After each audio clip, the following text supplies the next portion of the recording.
Regular reading habits develop करना बेहद मुश्किल काम है और मैं खुद इसका आपके सामने जीता जागता सबूत हूं।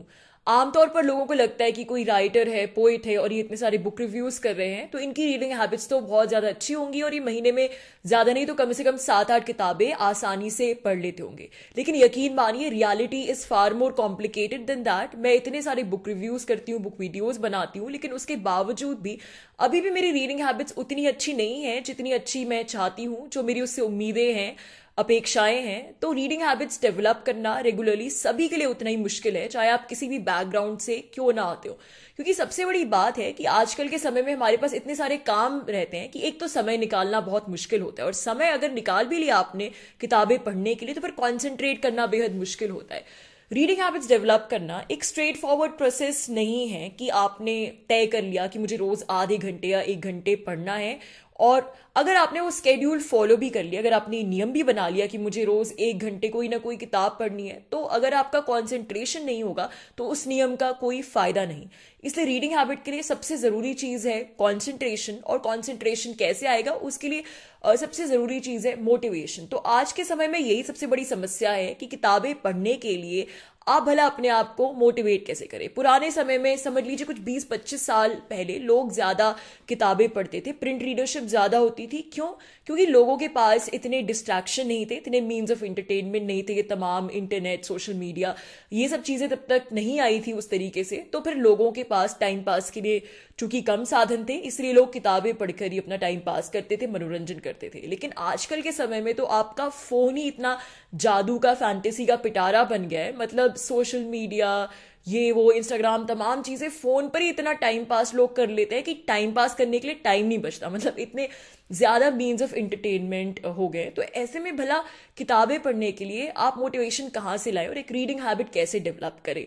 हेलो दोस्तों, मेरे आज के प्रोग्राम में, मेरे YouTube चैनल के आज के प्रोग्राम में आपका बहुत बहुत स्वागत है। मैं हूं आपके साथ रति अग्निहोत्री, और अब तक तो आप वीडियो का टॉपिक समझ ही गए होंगे कि हम रीडिंग हैबिट्स के बारे में बात करने जा रहे हैं कि किस तरीके से आप अपनी रीडिंग हैबिट्स डेवलप करें। तो आज मैं आपको 3 टिप्स दे रही हूं बिगिनर रीडर्स के लिए।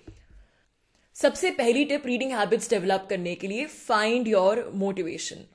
दोस्तों, अभी वीडियो के शुरुआत में ही मैंने मोटिवेशन की बात की। तो अगर आप अपनी रीडिंग हैबिट्स डेवलप करना चाहते हैं, किताबें पढ़ने के लिए, लगातार किताबें पढ़ने के लिए प्रेरित होना चाहते हैं, तो सबसे पहले आपको अपना मोटिवेशन ढूंढना होगा। यानी आसान शब्दों में कहें तो आप भला किताबें क्यों पढ़ना चाहते हैं। आपके पर्सनल लाइफ से, आपके गोल से, आपकी जो भी आकांक्षा है, जो कुछ भी अचीव करना चाहते हैं, उसमें किताबें पढ़ने से आपको क्या फायदा मिलेगा, क्या बेनिफिट्स मिलेंगे। क्योंकि किताबें आपको सिर्फ इसलिए नहीं पढ़नी क्योंकि एक पीयर प्रेशर है, एक सोसाइटी में आपकी प्रेस्टीज बन जाएगी कि आप 10 दोस्तों के सामने बोल सके कि हाँ मैंने फलाना बुक पढ़ी है, अलाना बुक पढ़ी है। या फिर सब लोग कहते हैं कि किताबें पढ़ने से आप नॉलेजेबल हो जाएंगे, विद्वान बन जाएंगे, कि सब किताबें पढ़ रहे हैं, इतने सारे वीडियोस बना रहे लोग कि किताबें पढ़ना अच्छी बात है, तो चलो मुझे भी किताबें पढ़नी चाहिए। तो किसी पीयर प्रेशर के अंडर आकर आपको बुक्स नहीं पढ़नी है। बुक लवर आप तभी बन पाएंगे जब आप उसको अपनी पर्सनल लाइफ से, अपने गोल से, अपने मोटिवेशन से जोड़ पाएंगे। इसलिए आपको एक सॉलिड कारण ढूंढना है, सॉलिड मोटिवेशन ढूंढना है अपनी जिंदगी से कि आपके लाइफ पाथ में किताबें पढ़ने से आपको क्या लाभ होगा, आपको किताबें क्यों पढ़नी चाहिए। किसी और से आपको कोई मतलब नहीं है। आपकी खुद की लाइफ में, आपके खुद के जीवन में क्या परिवर्तन आएंगे किताब पढ़ने से। हर किसी का अलग अलग मोटिवेशन होता है।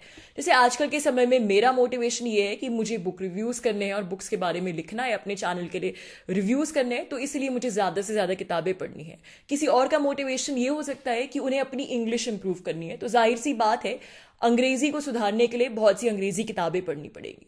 फिर तीसरे व्यक्ति का मोटिवेशन ये हो सकता है कि मुझे लेखक बनना है, फिक्शन राइटर बनना है, तो इसके लिए मुझे बहुत से नॉवेल्स पढ़ने पड़ेंगे ताकि मुझे समझ में तो आए कि फिक्शन कैसे लिखा जाता है।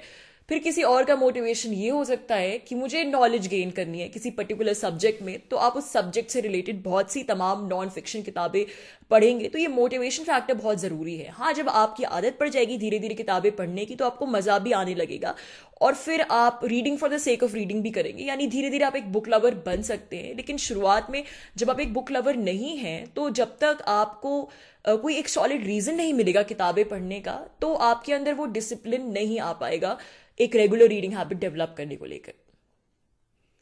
दूसरी टिप जो है आज की रेगुलर रीडिंग हैबिट डेवलप करने के लिए, वो है कि आपको ऐसी किताबों से शुरुआत करनी चाहिए जो कि पढ़ने में आसान हो। ये एक बहुत ही कॉमन सेंसिकल टिप है कहने को, लेकिन यहीं पर बहुत लोग मात खा जाते हैं। आमतौर पर होता क्या है कि हम पीयर प्रेशर में आके या फिर किताबों के रिव्यूज़ वगैरह देख के या फिर लोगों को दिखाने के लिए कि हम तो ये बहुत मुश्किल और लिटरेरी किताबें पढ़ें, ऐसी किताबें पढ़ने की कोशिश करते हैं जो कि बहुत मुश्किल है, जिनका भाषा शिल्प बहुत मुश्किल है या जिनकी शैली अजीब व गरीब है, मतलब जिसमें वर्ड्स बहुत डिफिकल्ट यूज़ हैं, प्लॉट बहुत कॉम्प्लेक्स है और एक लीनियर नैरेटिव जो किताबें नहीं फॉलो करी। तो ऐसी किताबों को आपको अपनी रीडिंग की शुरुआती जर्नी में तो बिल्कुल नहीं पढ़ना चाहिए, बिकॉज जाहिर सी बात है अगर आपको किताब ही समझ में नहीं आएगी, स्टार्टिंग में आप इतनी कॉम्प्लिकेटेड किताबें पिकअप करेंगे तो फिर आप मोटिवेट होने की बजाय डीमोटिवेट हो जाएंगे और किताब को उठा के रख देंगे और आगे भी कोई दूसरी किताब नहीं पढ़ेंगे। तो इसलिए ज़रूरी है कि अपनी रीडिंग हैबिट्स को डेवलप करने के लिए शुरुआती दौर में एज अ बिगिनर आप ऐसी किताबें चुनिए जिनकी भाषा भी सरल हो और जिनकी शैली भी सरल हो, यानी सीधा साधा प्लॉट हो, अगर स्टोरी टेलिंग भी हो तो सीधे साधे स्टोरी टेलिंग हो रही है, आपको बहुत ज़्यादा स्ट्रगल ना करना पड़े उसका मीनिंग समझने में। तो बहुत से इस तरीके के ऑथर्स से किताबें आप पढ़ सकते हैं। मैं आपको सबसे पहला रिकमेंडेशन तो ये दूंगी कि बेस्ट सेलर्स आपको पढ़नी चाहिए। आमतौर पर बेस्ट सेलर्स जो भी होती हैं वो इसी तरीके की किताबें होती हैं जिनकी भाषा सरल होती है, जो सबको आसानी से समझ में आ जाए। उनको बेस्ट सेलर्स भी इसलिए कहा जाता है क्योंकि ज़्यादा से ज़्यादा लोग इनको पढ़ पाते हैं, समझ पाते हैं, अप्रिशिएट कर पाते हैं। मैं अगर ऑथर्स के नाम बोलूं तो रस्किन बॉन्ड, जैसे कि रस्किन बॉन्ड की बहुत सी किताबों का मैंने रिव्यू किया है, तो रस्किन बॉन्ड की किताबों से आप शुरुआत कर सकते हैं, क्योंकि अगर आपके अंग्रेजी में हाथ तंग है तो भी आपको इनकी किताबें आराम से समझ में आ जाएंगी, क्योंकि इनकी किताबें इतनी सरल होती हैं कि आप इनको बच्चे तक पढ़ सकते हैं और आपको अपनी इंग्लिश इंप्रूव करने में भी मदद मिलेगी रस्किन बॉन्ड की किताबों से। दूसरे कुछ ऑथर्स हैं जैसे कि पॉलो कोहेलो हो गए, रॉबिन शर्मा हो गए, चेतन भगत हो गए, इस टाइप के बेस्ट सेलर ऑथर्स की किताबों से आप शुरुआत कर सकते हैं। हालांकि चेतन भगत की बहुत लोग आलोचना करते हैं कि ये तो राइटर नहीं है और इनकी राइटिंग बहुत सरफेस होती है, बट मैं इस बात से इत्तेफाक नहीं रखती, अग्री नहीं करती। मुझे लगता है कि चेतन भगत की भाषा आसान होती है और ऐसा नहीं है, उनकी किताबें बहुत दिलचस्प होती हैं पढ़ने में, स्टोरी टेलिंग एलिमेंट बहुत स्ट्रांग होता है। तो और इंडियन जो हमारा इंडियन परिवेश है उससे भी लोग रिलेट कर पाते हैं, खासकर कि अर्बन लाइफ से चेतन भगत की किताबों में। तो अंग्रेजी में अगर आप किताबें पढ़ना शुरू करना चाहते हैं तो मुझे लगता है Chetan Bhagat is a very good starting point. इसके अलावा मोटिवेशनल बुक से आप शुरू कर सकते हैं। जो भी मोटिवेशनल बुक्स होती हैं, सारी तो नहीं कहूँगी बट ज़्यादातर में भाषा बहुत आसान होती है और चूंकि मोटिवेशनल बुक्स हैं तो इसीलिए एक उनकी शैली भी लॉजिकल होती है, मतलब आपको ये बहुत उसमें बहुत ज़्यादा दिमाग नहीं अप्लाई करना पड़ेगा पढ़ने के लिए, सीधे सीधे आपको पॉइंट वाइज चीज़ें बताई जाएंगी जिसमें आप लॉजिक अप्लाई कर सकते हैं। तो मोटिवेशनल बुक्स भी अच्छा पॉइंट है किताबें, मतलब जब आप किताबें पढ़ना शुरू कर रहे हैं उसके लिए आप मोटिवेशनल बुक्स चूज कर सकते हैं। फिर इंडियन इंग्लिश के जो बेस्ट सेलर्स हैं, आप अमेजोन में जब जाएंगे, अगर आपके पास अमेजोन इंडिया ऐप है तो उसमें आपको जो भी लेटेस्ट रिलीजेस में किताबें दिखेंगी वो सब ज़्यादा दिखेंगी, वो ज़्यादातर इंडियन इंग्लिश की किताबें आपको दिखाएगा। तो वो किताबें भी आप ऑर्डर कर सकते हैं पढ़ने के लिए, क्योंकि वो भी ज़्यादातर आसान होती हैं पढ़ने में, जो इंडियन इंग्लिश की बेस्ट सेलर लेटेस्ट रिलीजेस किताबें होती हैं। तीसरा पॉइंट जो है वो ये है, पढ़ने के समय को लेकर है कि एक आदत बना ले, कोशिश करें आदत डालने की कि या तो रात को सोने से पहले कुछ पढ़ें या फिर सुबह उठने के तुरंत बाद कुछ ना कुछ पढ़ें। तो अब ये तो आपके टेम्परामेंट पे निर्भर करता है, आपका क्या लाइफस्टाइल है, क्या टेम्परामेंट है, कि इन दोनों में से आप कौन सा टाइम स्लॉट चूज करें। वैसे तो आप दिन में किसी भी समय पढ़ सकते हैं, लेकिन अगर आप स्ट्रगल कर रहे हैं पढ़ने में, रीडिंग हैबिट डेवलप करने के लिए, तो ये बहुत अच्छी टेक्निक है कि आप कम से कम इनमें से एक टाइम स्लॉट चूज कर लें जिससे आपकी एक रेगुलर रीडिंग हैबिट बन जाएगी। क्योंकि दोनों ही टाइम ऐसे हैं, सोने से पहले भी हमारे पास कुछ खास काम नहीं होता करने को और सुबह उठने के बाद भी हमारा दिमाग जो है वो खाली रहता है, फ्रेश रहता है। तो ये बहुत अच्छा समय है पढ़ने के लिए। सोने से समय ज़्यादातर लोग टाइम पास करते हैं, मतलब टीवी देखते हैं, मोबाइल फोन अपना स्क्रॉल करते हैं। तो अब मैं ये तो नहीं कहूंगी कि आप रातों रात अपनी हैबिट बदल दीजिए, क्योंकि ऐसा करना मुमकिन भी नहीं होता, लेकिन हाँ आप धीरे धीरे करके अपने टीवी देखने का टाइम थोड़ा कम कर सकते हैं और शुरू में ज़्यादा नहीं तो सोने से पहले अपने बेड साइड पे एक किताब रखिए ताकि आप को पढ़ने की आदत डले। 15 मिनट आप सोने से पहले कुछ पढ़ सकते हैं, 15-20 मिनट, ज़्यादा से ज़्यादा आपने कुछ पेजेस ही पढ़ लिए।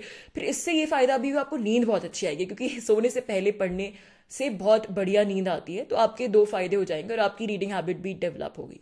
अगर आप सोने से पहले नहीं पढ़ना चाहते तो उठने के बाद पढ़ना भी एक बहुत अच्छा ऑप्शन है, क्योंकि आमतौर पर जब हम उठते हैं तो आधा घंटा तो उठने के बाद आधा पौन घंटा सभी लोग वेस्ट करते हैं। आप ज़्यादातर लोग चाय पीते हैं या नींबू पानी या जो भी पीते हैं, मतलब हम बेड पर ही काफ़ी सारा टाइम वेस्ट करते हैं। और ये जो आधा पौन घंटा है इसको आप अपनी चाय कॉफ़ी के साथ, जैसे किताब पढ़ के अगर यूटिलाइज कर ले तो ये बहुत बेहतर है। तो सुबह सुबह का समय मुझे लगता है स्पेशली नॉन फिक्शन बुक्स पढ़ने के लिए सुबह का समय बहुत अच्छा होता है, क्योंकि आपका दिमाग फ्रेश होता है, पॉजिटिव होता है, तरोताज़ा होता है, और इस तरीके से आपकी रेगुलर हैबिट भी डेवलप हो जाएगी। तो दोस्तों आज के लिए बस इतना ही। आखिर में मैं बस यही कहना चाहूंगी कि आप अपने पेस के हिसाब से चलिए, कोई भी पीयर प्रेशर के अंडर आपको नहीं आना है कि मुझे इस स्पीड से किताबें पढ़नी है या फिर मुझे महीने में इतनी किताबें पढ़नी है। हर किसी का अपना पेस होता है पढ़ने का, और ये ज़्यादा ज़रूरी है कि आपको किताब का कंटेंट समझ में आए, बजाय इसके कि आप कितनी जल्दी पढ़े, कितनी तेज़ पढ़े। तो you need to have patience. Reading habit develop करने में टाइम लगता है, और बजाय इधर उधर की बातों में, गिमिक्स में आने के बजाय आप अपने पाथ पे फोकस रहें, और टाइम के साथ साथ आपकी स्पीड भी अपने आप बढ़ेगी। You just got to be consistent. So guys, thank you so much for listening. That's it for today. अगर आपको कंटेंट अच्छा लगता हो तो वीडियो को लाइक करिए, और चैनल के आप और वीडियोस भी सर्व कर सकते हैं। अगर आपको चैनल अच्छा लगे तो चैनल को सब्सक्राइब भी कर दीजिए। Thank you so much for listening. Bye for now.